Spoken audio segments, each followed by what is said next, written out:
Uma questão que perdura na mente de vários brasileiros é por que o Brasil tarda para se inserir na lista de países desenvolvidos.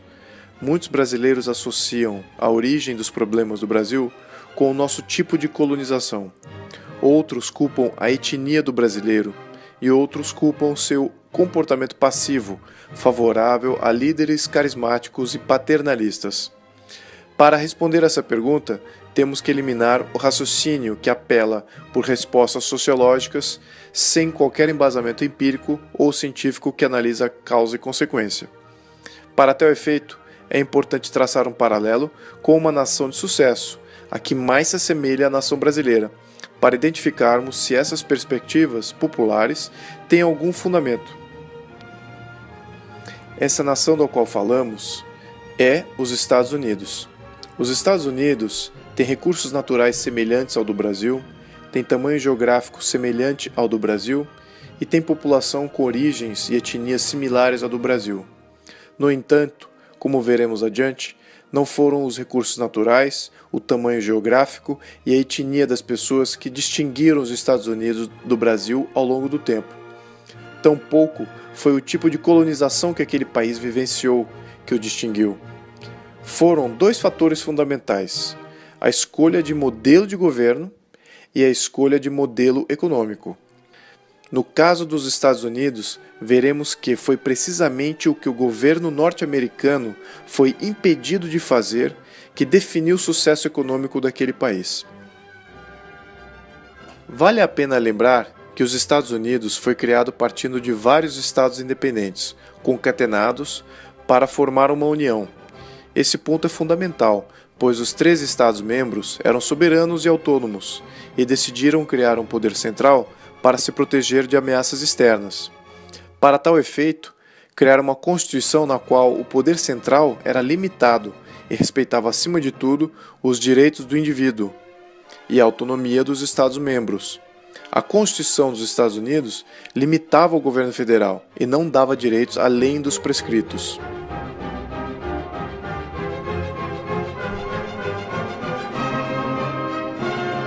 A própria letra da Constituição americana é muito semelhante aos 10 mandamentos bíblicos, no sentido que prevalece a visão de impor limites.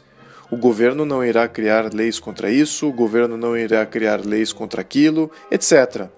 Nota-se que é uma preocupação dos fundadores dos Estados Unidos contra a criação de um Estado tirânico, e isso era forte e unânime.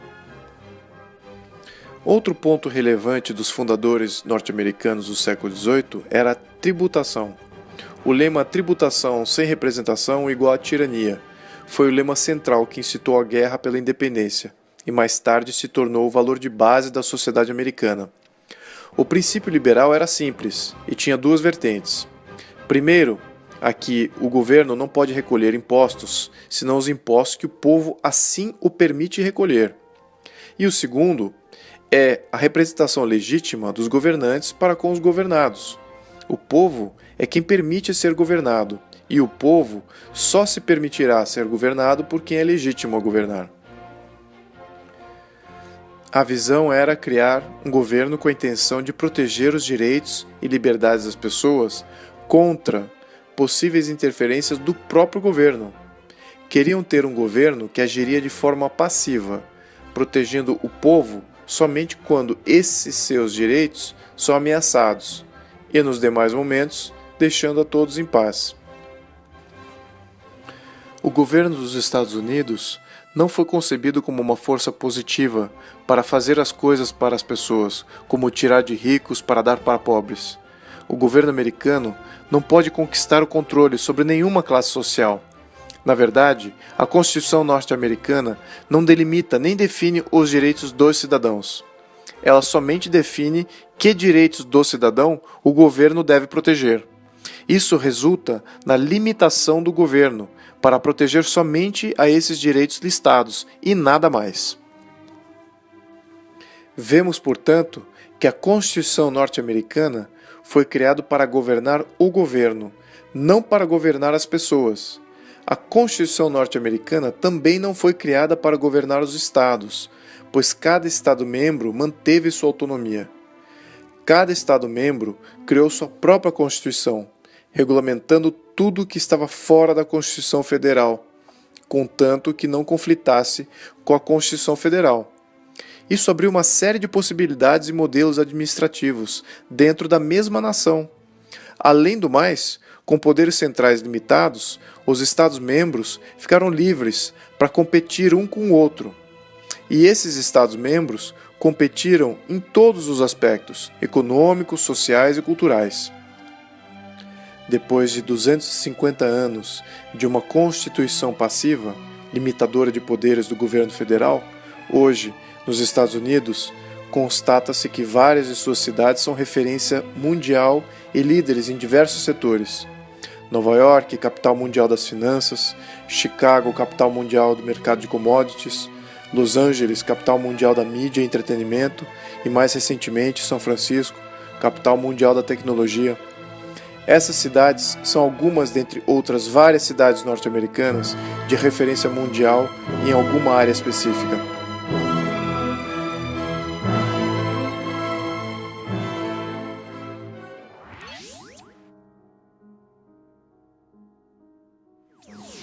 E no Brasil? O Brasil nasceu como um estado unitário, ou seja, não haviam estados-membros que se juntaram para formar o Brasil. A jurisdição do território brasileiro já era íntegra e indivisível, e não haviam partes autônomas. Portanto, foi uma decisão natural a opção por centralizar o poder na formação do país, no início do século XIX. Essa, de fato, foi a grande diferença formativa entre o Brasil e os Estados Unidos e afetou a primeira Constituição do país. A Constituição do Brasil, outorgada por Dom Pedro I em 1824, assim como a norte-americana, era uma Constituição voltada para proteger o direito do indivíduo acima dos poderes do Estado. Similar à Constituição norte-americana, a Constituição de 1824 do Brasil limitou o poder de Dom Pedro I, abriu para a representatividade do povo e delegou mais autoridade para os poderes legislativo e judiciário.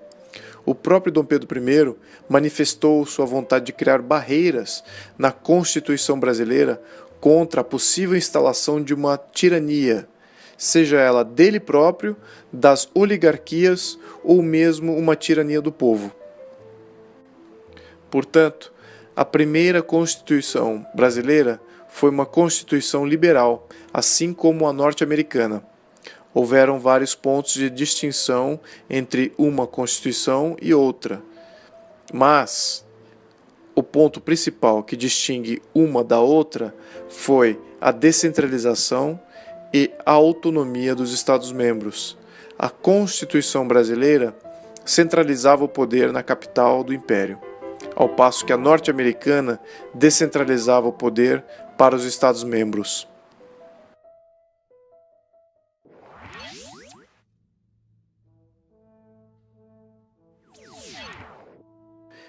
Mas o poder centralizado foi um fator negativo no desenvolvimento no Brasil?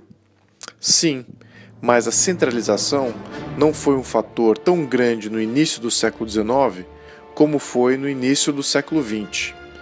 Vejamos, durante o século XIX, a Revolução Industrial ainda ganhava força no mundo e não estava na sua plenitude. Nesse período, uma elite econômica brasileira despertava na agricultura escravagista. Na época, os ganhos na lavoura, com a utilização de mão de obra escrava, ofuscavam a criação de riqueza através da indústria. Coube à monarquia brasileira liderar medidas contra este modelo econômico, escravocrata, para promover avanços socioeconômicos. Mas a centralização do poder por si só trabalhou contra esses avanços, pois o poder político centralizado também centralizou o poder econômico. O Brasil Império criou oligarquias econômicas poderosas na agricultura, e esses passaram a exigir mais poder político central. Essas oligarquias afetaram a escolha de modelo econômico do país, o tornando cada vez mais em uma economia centralizada e dirigida pelo Estado. Mas por que então o Brasil não federalizou o poder no século XIX? O modelo federalista de referência passou por sua pior fase no século XIX. Nos Estados Unidos, a diversidade de modelos políticos e econômicos entre os estados autônomos levou aquele país para uma situação de guerra civil. Em 1861, os estados do sul, de economia agrícola e escravista, se rebelaram contra os estados do norte, industrializados. Os estados do norte, mais ricos e dinâmicos, venceram. Essa experiência foi um alerta às outras repúblicas recém-formadas que tinham os Estados Unidos como modelo. No Brasil, a proteção da integridade nacional era uma preocupação legítima, considerando nossa vizinhança. Logo em 1864, explode a Guerra do Paraguai. Neste momento, um Estado central forte era mais capaz de responder melhor a esse tipo de desafio externo do que uma federação. Vale a pena notar, no entanto, que nos Estados Unidos, após a Guerra Civil, os Estados-membros permaneceram independentes economicamente e competiam entre si e o mundo. Essa livre competição entre os Estados fizeram com que eles encontrassem suas competências e rapidamente se reestruturassem.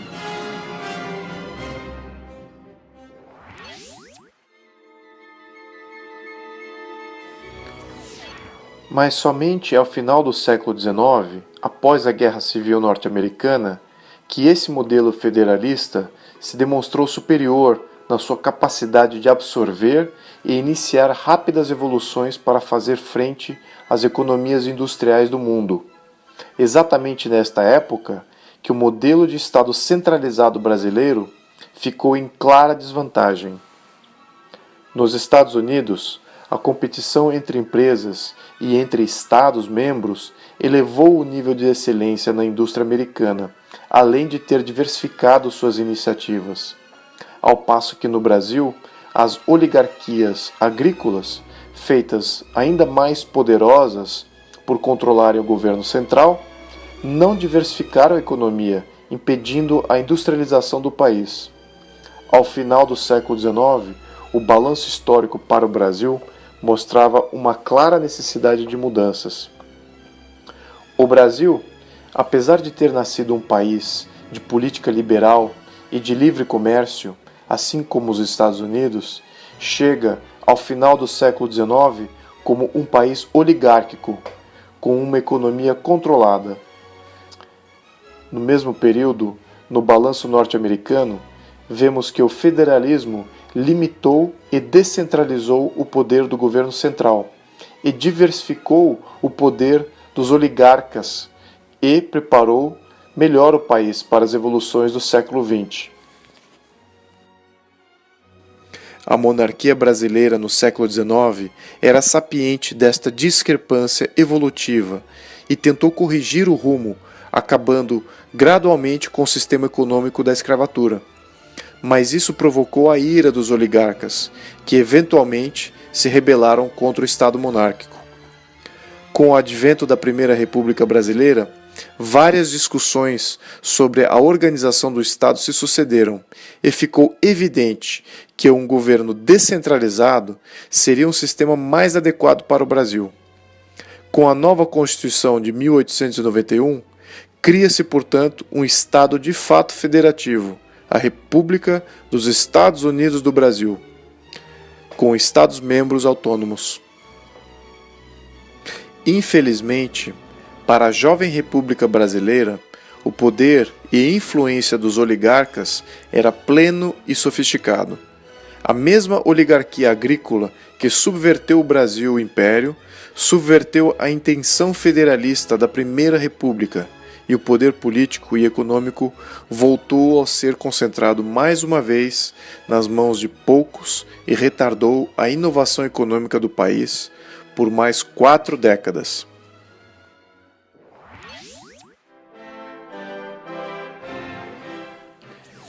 A Primeira República Brasileira, de 1889 até 1930, foi o ponto histórico no qual o Brasil perdeu seu momento de ajustar sua organização de poder político e conseguir acompanhar o ritmo de evolução da economia norte-americana.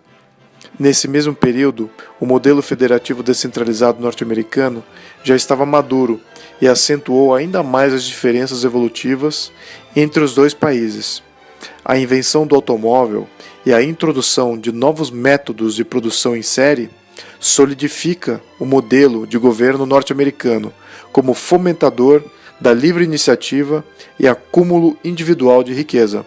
Isso colocou os Estados Unidos em outro patamar evolutivo que o Brasil e o colocou em posição para enfrentar as grandes economias europeias e desafiar a liderança mundial. No mesmo período que isso ocorria nos Estados Unidos, as oligarquias no poder da República Brasileira escolhiam manter o seu modelo político centralizador e sua economia baseada na agricultura.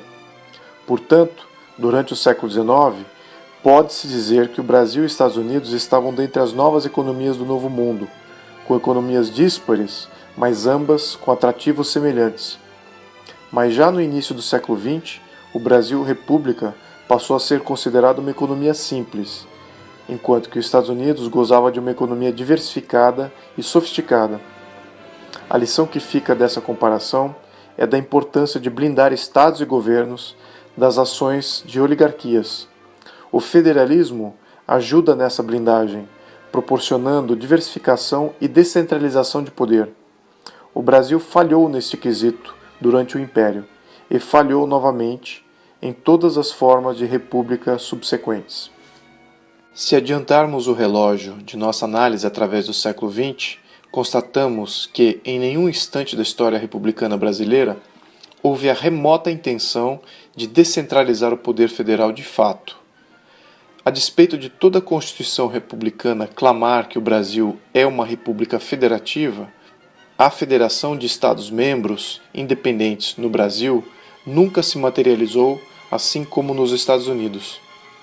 Ao contrário, com os avanços em comunicações e tecnologia digital, o governo central aumentou o controle sobre o cidadão em todo o território nacional. Hoje, esse controle é muitas vezes maior do que o controle que os próprios Estados-membros e municípios detêm. Apesar que o Brasil tenha sempre escolhido modelos jurídicos liberais, tanto na forma de uma monarquia constitucional quanto na forma de uma república, ambos modelos subestimaram os poderes de subversão dos oligarcas e populistas. No cerne deste problema está a premissa de que um governo central forte, centralizador de poder, político e econômico, é capaz de criar o dinamismo necessário para competir na economia global. Essa premissa foi e ainda é o maior erro de modelo de Estado do Brasil. Também vemos que esse modelo é cego quanto à história no que se refere a oligarquias e governos populistas, como vimos na nossa história monárquica no século XIX e na nossa história republicana no século XX. Governos centralizadores fomentam oligarcas e populistas e aumentam seu poder de barganha contra o Estado. Eventualmente, esses conseguem desvirtuar o Estado de Direito em todas suas formas.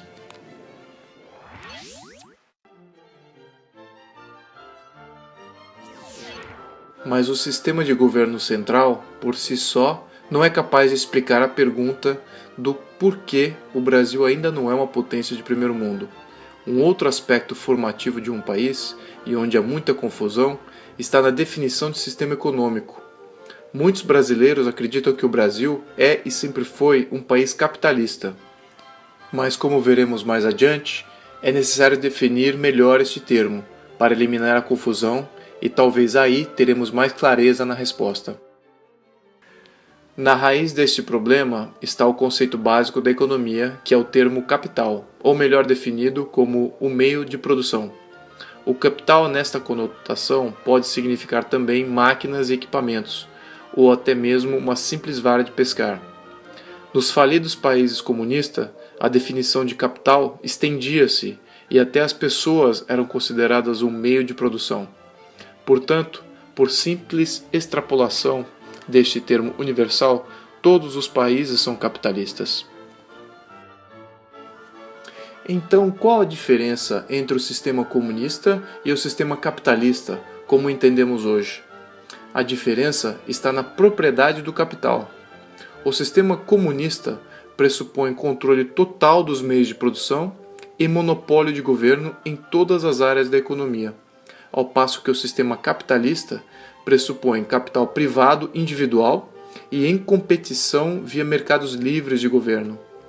As variações que existem entre essas duas formas de sistema é onde há confusões. Antes de irmos adiante, vamos definir também livre mercado, ou mercado livre. Basicamente, é um sistema autorregulado, no qual todas as entidades são livres para transacionar uma com a outra e definem seus preços, sem interferência de governos. Mas quando há coerção pela força, perda excessiva ou dano físico, o governo intervém para proteger direitos dos agentes envolvidos no livre mercado. Isso protege a integridade do mercado como sendo livre e limita a intervenção do governo em seu funcionamento. Outro termo importante é propriedade privada.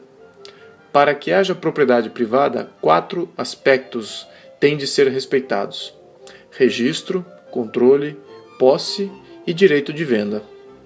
Em um sistema capitalista, ter propriedade e liberdade andam de mãos dadas. Num sistema capitalista, o capital é de propriedade privada e de controle privado. No sistema socialista, o capital pode ser tanto de propriedade privada como de propriedade do Estado, mas o seu controle é sempre do Estado.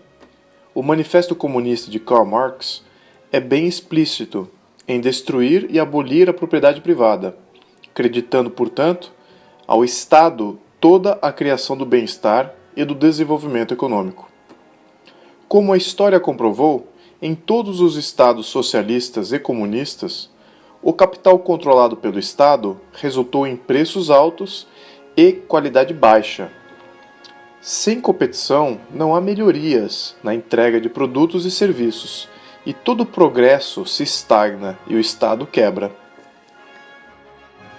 Por outro lado, num sistema capitalista, é notável presenciar preços baixos e qualidade alta de produtos e serviços, exatamente porque o capital privado está competindo. A livre competição resulta em progresso e excelência, e historicamente, todo país que adotou este modelo presenciou avanços socioeconômicos de maneiras sustentáveis. Portanto, para facilitar a visualização, podemos plotar os tipos de sistemas econômicos num escopo: muito controle do capital no lado esquerdo e pouco controle do capital do lado direito. Os modelos econômicos da extrema esquerda são tarimbados como modelos fascistas, nazistas, socialistas e comunistas. A diferença entre eles está no quanto o governo controla o capital. No modelo fascista, o governo não é dono do capital, mas o controla. Na Itália fascista de Mussolini, apesar do Estado não ser dono de empresas, ela os controlava. O Estado dizia aos donos do capital o que produzir, quando produzir e o quanto produzir, aonde comprar matéria-prima, quem empregar, quem demitir e que preço auferir. O resto ele deixava para os donos decidirem. O modelo fascista era mais eficiente do que os outros modelos de controle de capital, somente concernente ao fato de que os donos acreditavam que eles eram os donos do negócio. Mas o governo controlava todo o sistema, por uma miríade complexa de tributos e regulamentações. No modelo nazista, que significa nacional-socialista, seus proponentes foram um passo além, e o Estado estatizou algumas companhias estratégicas, assim como a Volkswagen. Mostrar ao mundo que o nacionalsocialismo era capaz de entregar objetos de desejo do mercado consumidor às suas massas era uma estratégia importante deste modelo. No entanto, Hitler não estatizou outras empresas gigantes, pois ele poderia controlá-las, com regulamentações, assim como os fascistas o faziam. O socialismo é o sistema no qual o governo adquire posse de parte ou de todo o capital das grandes empresas, estatizando vários segmentos da economia, que julga estratégico, assim como bancos, transportes públicos, comunicações e eletricidade. Vamos deixar claro que no modelo socialista, o Estado controla toda a economia e o capital privado é muito limitado. Através do controle de setores estratégicos e a criação de vários agentes reguladores, o governo controla todos os demais segmentos. Finalmente, no sistema comunista, todo o capital é do Estado e controlado pelo Estado, sem nenhum espaço para a propriedade privada. A história do século XX viu a ascensão e queda deste modelo econômico. O modelo foi desenhado e refinado nos séculos XVIII e XIX, mas somente com o advento da Revolução Industrial foi que este modelo se apresentou como uma ideologia capaz de corrigir os erros e injustiças da economia de livre mercado. A experiência histórica mostrou exatamente o oposto, pois modelos econômicos de livre mercado sobreviveram e entregaram melhorias a todas as camadas sociais, ao passo que a economia comunista dirigida não se provou sustentável em nenhum país que o adotou. Para finalizar nossa análise, vamos concatenar os sistemas políticos com os sistemas econômicos, porque um não existe sem o outro. Vemos que há somente duas alternativas no mundo: uma economia de livre mercado, regido por um Estado de direito, ou uma economia de controle central, regido por uma oligarquia.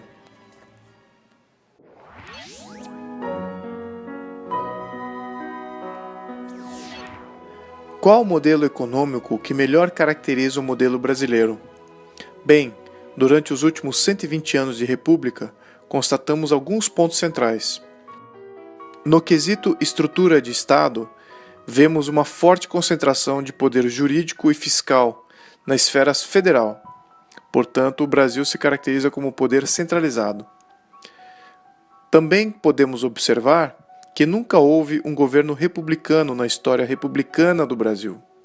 Constatamos que o Brasil, desde a Primeira República, tem sido governado alternadamente por governos destruidores das instituições republicanas, sucessivos governos de oligarcas e de governos populistas, além de duas ditaduras militares.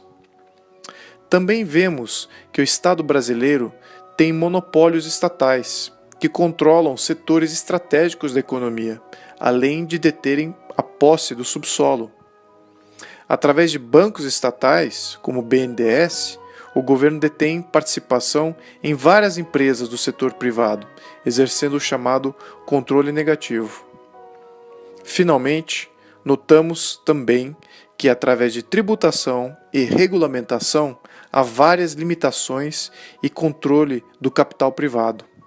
Portanto, considerando todas essas atribuições, o Brasil se enquadra perfeitamente em uma definição de economia socialista. Ao observarmos os demais países do mundo, e os países desenvolvidos em específico, vemos que há uma variedade de virtudes que os qualifica como país desenvolvido: alto índice de desenvolvimento humano, eleições livres e frequentes, classe média majoritária, Estado de direito, poucas restrições à propriedade privada, sistema financeiro independente e com moeda estável. Países como Inglaterra, França, Alemanha, Suíça, Dinamarca, Noruega, Suécia, Japão, Itália, Estados Unidos, Austrália, Espanha e Canadá são exemplos de países considerados desenvolvidos. Interessante notar que são países constituídos como monarquias constitucionalistas ou república. Interessante também notar que alguns destes já adotaram diversos modelos econômicos e políticos ao longo de sua história. No entanto, o fator determinante de seu sucesso nas últimas 3 décadas é uniforme. Todos têm governo de poderes limitados, têm estrutura de Estado descentralizada e operam com o modelo econômico capitalista de livre mercado. Portanto, fica evidente que o Brasil é um país com governo centralizado e de economia controlada, característico de países socialistas. O fato é que no Brasil nunca houve poder federal, limitado e descentralizado de fato, e nunca houve uma economia capitalista de livre mercado. pois um não existe sem o outro. Isso, mais do que qualquer outra explicação sociológica, explica a nossa questão inicial do porquê o Brasil não é considerado um país desenvolvido. É possível mudar de rumo? Sim, várias nações avançadas já o fizeram. Adotar um modelo com Estado de Direito descentralizado, com um sistema econômico capitalista, é o caminho, mas não é a novidade para os brasileiros. Para fazer este modelo eficaz para os brasileiros, será necessário criar restrições estruturais contra possíveis governos oligarcas e populistas. Com isso, nosso primeiro passo para a inclusão do Brasil na categoria de país desenvolvido terá sido feita.